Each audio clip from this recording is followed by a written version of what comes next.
Ladies and gentlemen, greetings and welcome to the pilot episode of Green Scene, the show where I will review a movie or TV show. I'm your host, Zelrix, and today I wanted to take a trip down nostalgia lane. I have talked a lot about shows that were on when I was a kid, but what about my pre-teen years? Back in that period of my life, I was focusing on live-action TV because cartoons were meant for a younger audience. At least that's what I thought. Yeah, I was a dumbass, and trust me, if I could take the DeLorean, drive 88 miles an hour to back when I was 12 and punch myself in the face, I would do it. From all those live-action shows, there is one in particular that really marked me. The hit sitcom from Nickelodeon, Icarly. Icarly was released in 2007, but I was living in Quebec, and in Quebec it wasn't released until 2010. Being 11 at the time, I was right in the age demographic the show targeted. Consider this your spoiler warning because it's time to see if Icarly holds up. The first episode starts with Carly Shay, our main character, being called in the principal's office because she photoshopped the head of her teacher on a hippopotamus body. No, she's a rhinoceros. Sorry, a rhinoceros. Okay, is it possible to have an audience even less invested in the show? Seriously, these are the lamest woohoo I've ever heard in my life. I don't get why Mrs. Briggs was mad there. Carly was just trying to turn her teacher into a kick-ass Spider-Man villain and give her some pretty cool superpower. What an ungrateful witch! Here we learn that Carly's parents aren't around and she lives with her big brother Spencer, who is an artist. Yes, the artist. He's a great artist. I'm telling you, as someone who went through college in visual art, 90% of the job of a good artist is fighting ugly boomer stereotype, like the fact that we spend all day in our PJs doing nothing but watching kids show and complaining about it on the internet.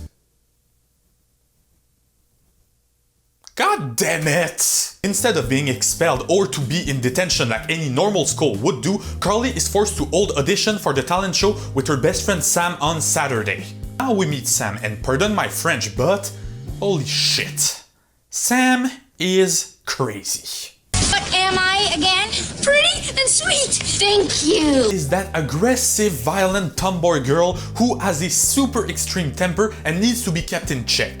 But she's also the Choji Akimishi of the show, this character in most shows that have food as a personality trait. Then Carly goes home and we meet her other best friend Freddie, her neighbor who has a crush on her. But this is a preteen sitcom, and in a preteen sitcom, a guy crushing on a girl is basically a creepy stalker.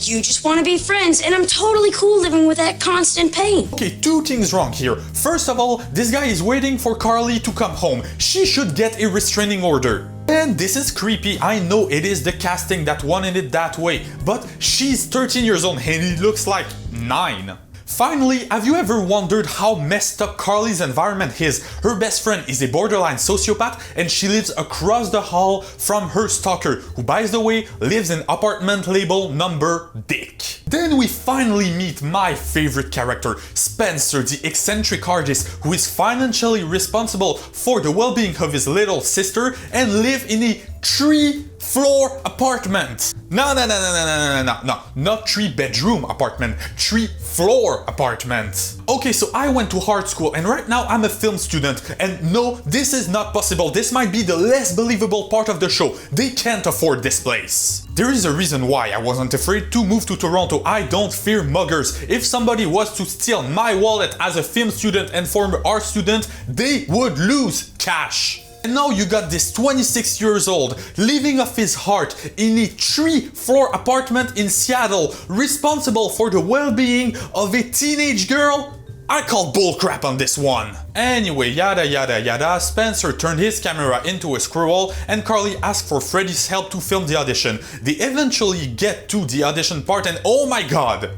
A stalker with a $10,000 worth of video equipment is never a good combination. Never. So most kids do a crappy audition except that girl who can play trumpet on a pogo stick, and what? She can play trumpet on a pogo stick?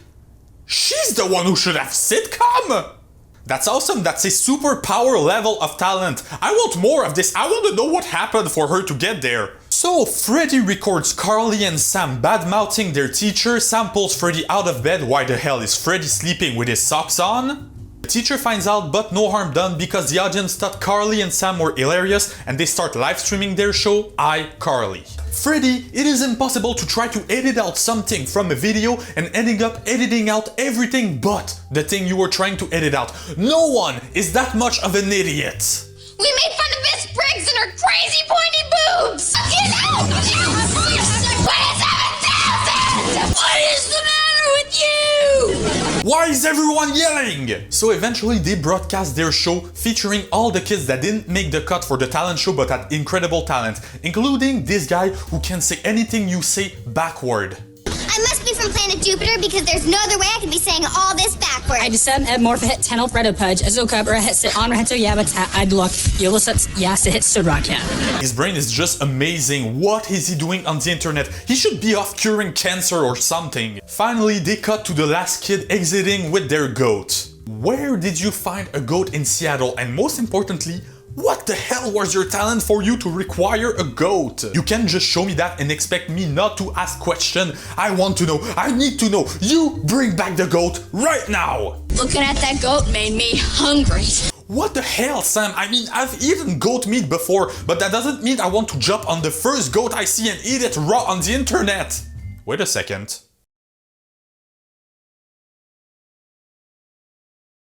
Oh my god, why did I do that? Why? No, what's wrong with me? Oh man! Eventually, the show will introduce more fun characters, like Neville, another Carly stalker with a camera fetish. Yeah, apparently these come in pairs. Oh, there's also Gibby, one of the funniest guy ever because he's like Taylor Lautner in Twilight, allergic to wearing t-shirts. He's also one of the most adorable characters in sitcoms history, just like Eric Foreman from That 70s Show. Seriously, sometime if he wasn't a borderline sexual deviant, I would give him a hug. They also set up this pretty funny running gag with Spencer where he always starts fire without even trying, at the point where the fire department resent him. Chief Donker, Seattle Fire Department. Spencer Shea.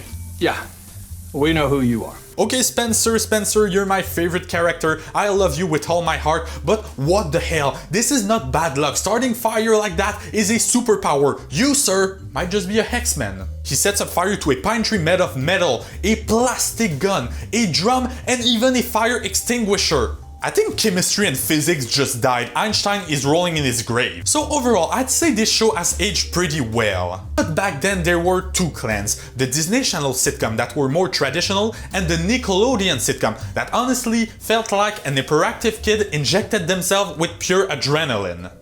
Even though I'm not the target demographic anymore, part of the show still make me laugh my ass off, especially the part featuring Harry Trainer, one of the greatest actor ever to hit the Nickelodeon studio. What about you guys? Tell me in the comment section which was your favorite Nickelodeon sitcom and if you want me to review more of them. Then subscribe and activate the bell to be notified when a new video comes up. Follow me on Instagram if you want to support my artwork, and if you like what you see, you can always buy some of my best pieces at artpal.com or at my UTIF if you want some t-shirts. Then share this video with all your Nickelodeon sitcom loving friends, and as always, thanks for watching.